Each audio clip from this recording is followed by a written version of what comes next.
Ah,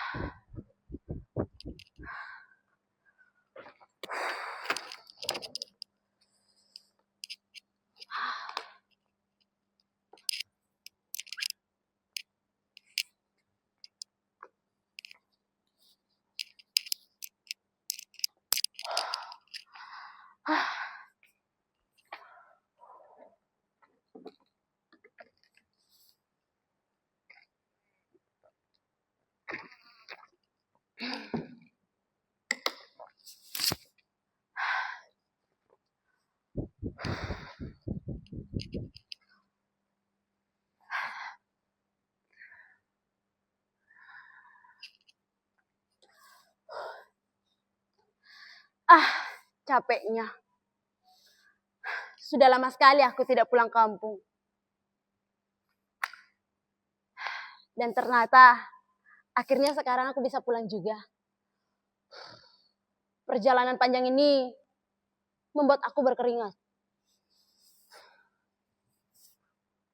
Tak terasa, ternyata sudah 10 tahun lamanya sejak aku terakhir kali di sini. Ruang tamu ini adalah saksi bisu masa kecilku yang penuh kehangatan. Rumah kami sederhana, dengan dapur yang menyatu langsung dengan ruang tamu. Semua aktivitas keluarga terjadi di satu tempat. Kami tidak perlu berpindah ruangan kalau ingin makan atau berkumpul. Saat keluarga ingin makan, cukup berdiri mengambil hidangan dari meja dapur yang terhubung langsung dengan ruang tamu. Semuanya menjadi satu, makan, ngobrol, dan duduk santai bersama. Sederhana, tapi kehangatan itu terasa di setiap sudut ruangan.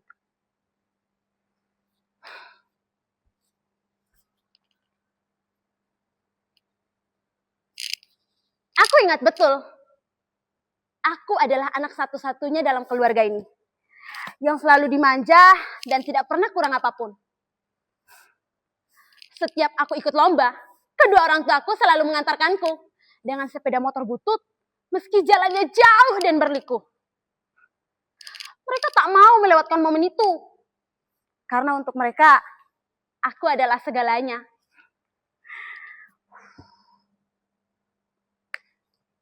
Aku ingat betul, setiap pagi, ibu sudah sibuk menggoreng kue untuk dijual.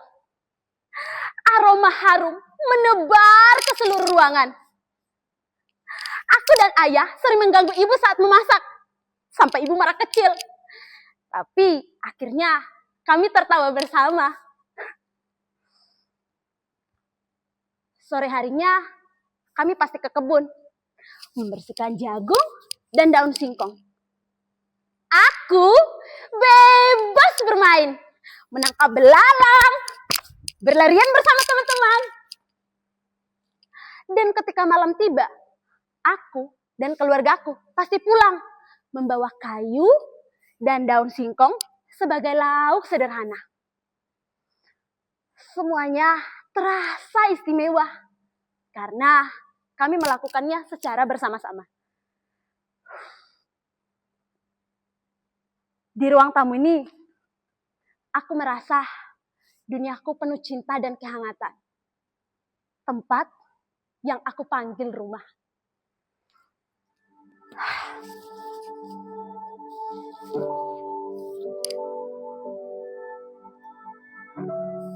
Namun, semuanya berubah setelah itu. Ibu mulai sakit, tapi ia menyembunyikannya.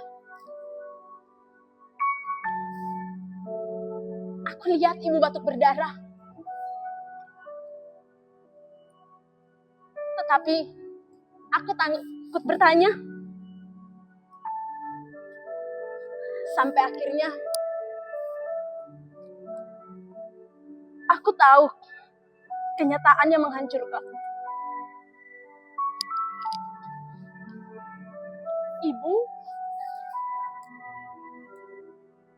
Ibu mengidap tumor.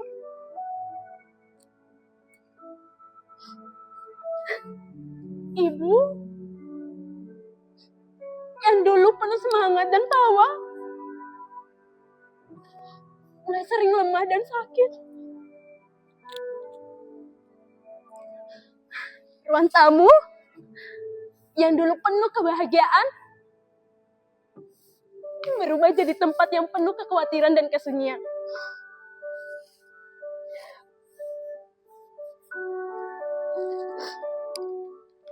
Setiap malam,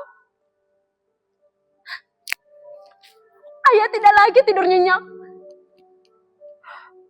menjaga ibu dengan penuh cinta. Matanya merah karena kurang tidur. Meski tubuhnya lemah, tapi ia tetap kuat demi kami. Kami sudah melakukan segala cara. Berdoa, berobat, mengikuti saran medis dan tradisional. Berharap mujizat akan datang. Tapi takdir berkata lain.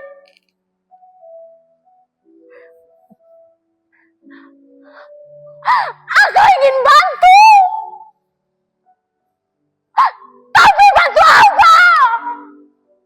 Banyak orang yang memberi solusi. Tapi di ruangan ini aja ada keheningan yang menyakitkan. Ruang tamu yang jadi kesedihan dan harap. Di antara kasih, perselisihan dan kesendirian.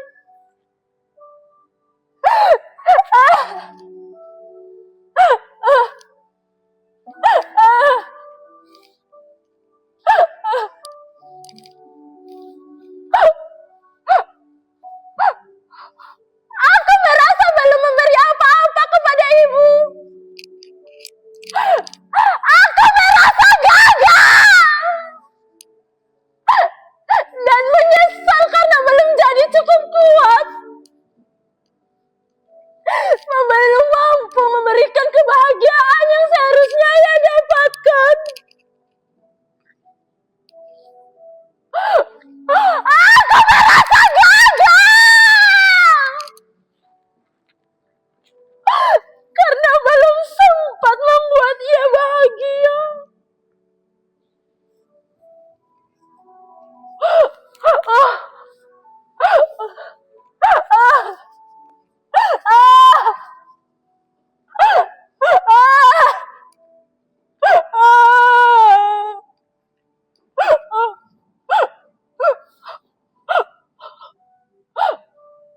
Februari, ibu menghembuskan nafas terakhirnya di sini.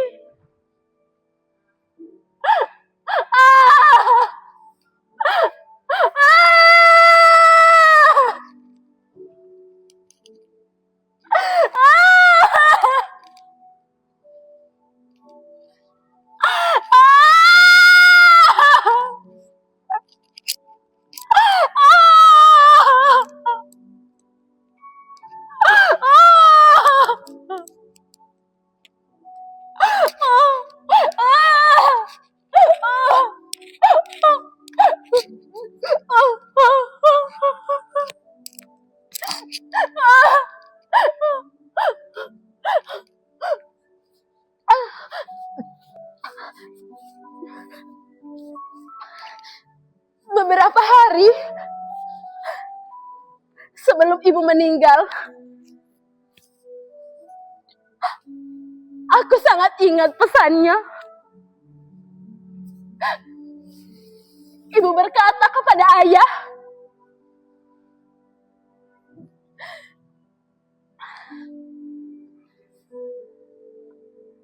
Ale,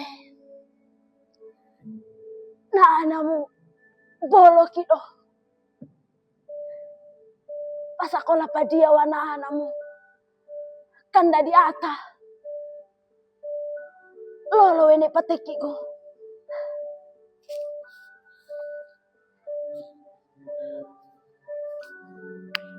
Nona, sekolah baik-baik biar bisa jadi orang sukses.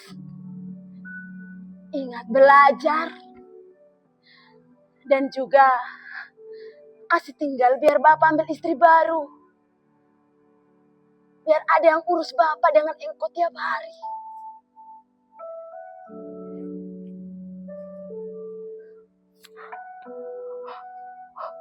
Pesan itu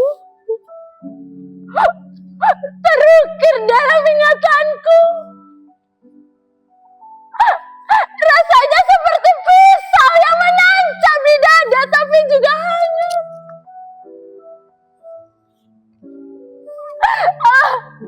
Karena bahkan di ujung hidup sang ibu, ia masih memikirkan kami.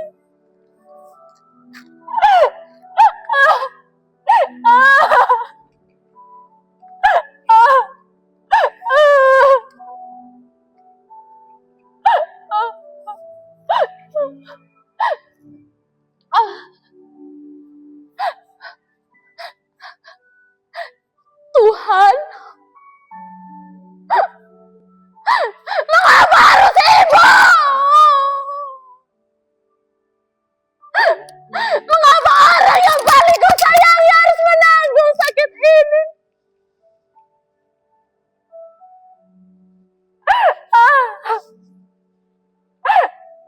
Aku marah!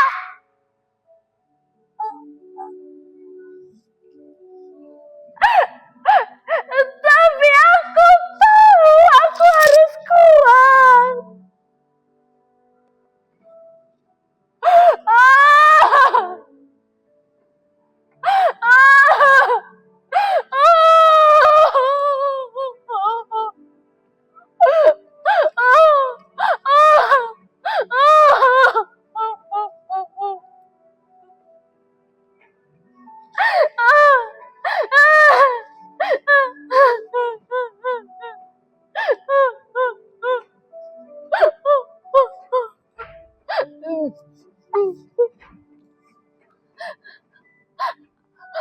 Aku berjanji dari ruang tamu ini aku akan terus melangkah menjaga kenangan ibu agar tetap hidup dalam diriku.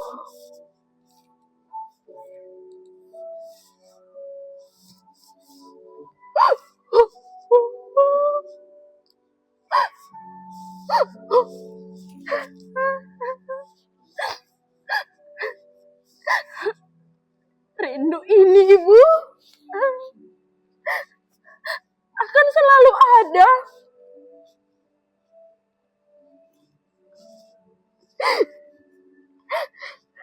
Di setiap sudut ruangan ini aku selalu memanggil namamu dalam hati. Dan bayangmu akan selalu mengisi ruangan ini. Meski tubuhmu sudah tiada. Oh.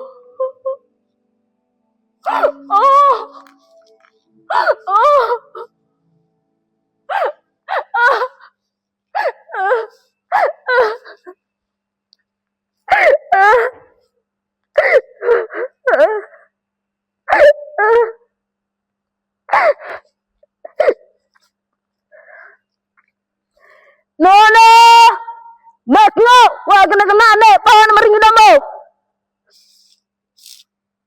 Oh, Raymond apa? Ati baga.